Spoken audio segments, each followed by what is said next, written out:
చేసేటప్పుడు దొడ్డు బియ్యము మెత్తటి అన్నం వస్తుంది. నేను మా పిల్లలందరితో నేను భోజనం చేసిన మంత్రిగా.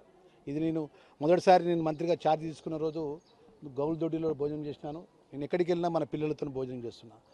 ఏదైతే జిల్లా కలెక్టర్ గారితో అదేవిధంగా సివిల్ సప్లై కమిషనర్ చౌహాన్ గారితో మాట్లాడినాను.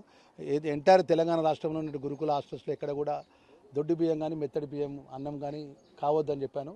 దానిలో భాగంగా గత 10 రోజుల నుంచి ఇక్కడ పిల్లలకు ఇబ్బంది అవుతుంది. తక్షణమే ఆ ఒక బియ్యాన్ని మార్చి సన్న బియ్యాన్ని ఇక్కడ తేవాలి, ఇక్కడ పిల్లలకు అందరికీ సన్న బియ్యం సరఫరా చేయాలని చెప్పడం జరిగింది. దానికి సివిల్ సప్లై కమిషనర్ గారు కూడా నాకు సాధ్యమైన తొందరగా ఆ యొక్క బియ్యం దొడ్డు బియ్యాన్ని తిరిగి వాపసు తీసుకొని వెళ్ళి ఆ మెత్తడన్నమయ్యే బియ్యాన్ని వాపసు తీసుకొని సన్న బియ్యాన్ని కూడా సరఫరా చేస్తా అని చెప్పి మాట ఇవ్వడం జరిగింది. సార్ ఇక్కడ భూములన్నీ కూడా ప్రైవేట్ వ్యక్తులు వచ్చి ఇక్కడ కబ్జా పెడుతున్నారు సార్, ఇక్కడ షాపింగ్ కాంప్లెక్స్ కట్టి ఉందని చెప్తే వెంబడి కలెక్టర్ గారికి ఆదేశాలు ఇచ్చిన.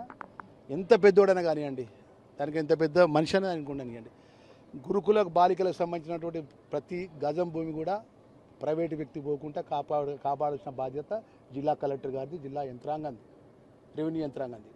ఆ విధంగా కాపాడి దానికి సంబంధించిన డిమార్కేషన్ చేస్తే దానికి కాంపౌండ్ వాళ్ళు పెట్టుకునే విధంగా మా యొక్క సోషల్ డిపార్ట్మెంట్ అధికారులను, ఇంజనీరింగ్ అధికారులను ఆదేశిస్తానే విషయాన్ని మనవి చేసుకుంటా.